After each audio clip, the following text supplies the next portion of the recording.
પણ જે સરકાર હેલ્મેટનો કાયદો લાવી રહી છે એને ખરેખર રાજકોટવાસીઓના, ગુજરાતની જનતાના જીવન બચેમાં રસ છે? જેવું હોત તો આટલા બધા દારૂ અડ્ડા ના ચાલતા હોત, આટલા જુગાર અડ્ડા ન ચાલતા હોત, આટલા કૂટણખાડા રાજકોટ શહેરમાં ન ચાલતા હોત, આટલો દેહ વ્યાપાર ન ચાલતો હોત, રાજકોટ શહેરની અંદર એમડી ડ્રગ્સ ના આવી હોત અને અગ્નિકાંડ જેવી ઘટના ન બની હોત.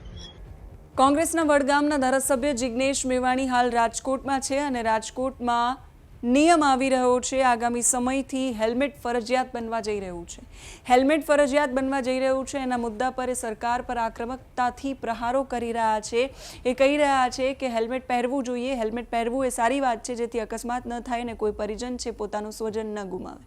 પણ સરકારને જો નાગરિકોની સુરક્ષાની આટલી ચિંતા હોત તો રાજકોટમાં ટીઆરપી અગ્નિકાંડ ન બન્યું હોત, રાજકોટમાં આટલા દારૂના અડ્ડાઓ ન ચાલતા હોત. આવા પણ એ પ્રહારો કરી રહ્યા છે.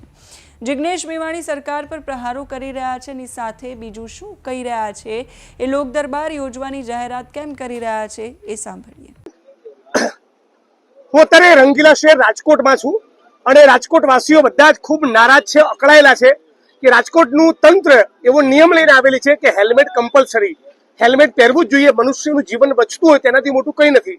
પણ જે સરકાર હેલ્મેટનો કાયદો લાવી રહી છે એને ખરેખર રાજકોટવાસીઓના, ગુજરાતની જનતાના જીવન બચેમાં રસ છે? જેવું હોત તો આટલા બધા દારૂ અડ્ડા ના ચાલતા હોત, આટલા જુગાર અડ્ડા ન ચાલતા હોત, આટલા કૂટણખાડા રાજકોટ શહેરમાં ન ચાલતા હોત, આટલો દેહ વ્યાપાર ન ચાલતો હોત, રાજકોટ શહેરની અંદર એમડી ડ્રગ્સ ના આવી હોત અને અગ્નિકાંડ જેવી ઘટના ન બની હોત. આ સરકારને મનુષ્યના જીવન બચાવવામાં રસ હોત તો ડીસાની ફેક્ટરીમાં આગ ન લાગી હોત અને હમણાં વડોદરા શહેરમાં બ્રિજ કોલેપ્સ થવાના કારણે, બ્રિજ તૂટવાના કારણે 20 થી વધારે નાગરિકોના જીવન હુમાયા ન થયું હોત. એટલે બેસિકલી હેલ્મેટની કંપનીઓ જે હેલ્મેટનું મેન્યુફેક્ચરિંગ કરી છે એની ઘણીવાર સાંઠગાંઠ કેટલાક તંત્રના માણસો સાથે હોય છે. એમને રીઝવવા, એમને ફાયદો કરાવવા, એમને ગજવા ભરવા માટે લોકોને પરેશાન કરવામાં આવતા હોય છે. અને રાજકોટવાસીઓનું ખાસ એવું કહેવું છે કે હેલ્મેટ અમને પહેરાવો, નો પ્રોબ્લેમ, અમે પહેરીશું, પણ એ પ્રમાણેના રોડ રસ્તા તો આપો. ચારેકોર રાજકોટ શહેરમાં ભૂવા, ચારેકોર ખાડા, ભ્રષ્ટાચારના કારણે, ભારતીય જનતા પાર્ટીના ભ્રષ્ટાચારના પાપના કારણે આખું રાજકોટ શહેર બરબાદ થઈ ગયું. રાજકોટ જેતપુર હાઈવેની પરિસ્થિતિ કંગાળ છે, બિસ્માર છે. એટલે જેમ લોકોએ કહેલું કે રોડ નહીં તો ટોલ નહીં, એમ રાજકોટવાસીઓનું આ મુદ્દે પણ કેવું છે કે રોડ નહીં, ખાડા ભૂવા નહીં પુરાય તો લોકોની હેલ્મેટ પહેરવાની તૈયારી નથી.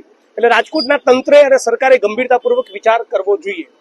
બીજી એક બહુ મહત્વની વસ્તુ ખાસ કહેવા માંગુ છું કે આપણા હર્ષ સંઘવીભાઈ ગૃહમંત્રીએ હમણાં રાજકોટ શહેરમાં અગાઉથી મેચ ફિક્સિંગ વાળો અગાઉથી અરજદારોને કહી રાખ્યું કે આવા સવાલ પૂછવાના એવો કન્વીનિયન્ટ સગવડો ધર્મ જેને કહેવાય એવો એક લોક દરબાર રાખ્યો.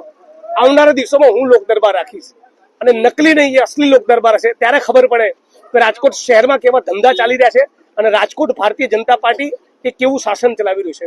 આવનારા દિવસોમાં હું ફરી રાજકોટ આવીશ અને હર્ષ સંઘવી જે નકલી લોક દરબાર કર્યો એની સામે અસલી જનસુનવાઈ, અસલી લોક દરબાર થશે.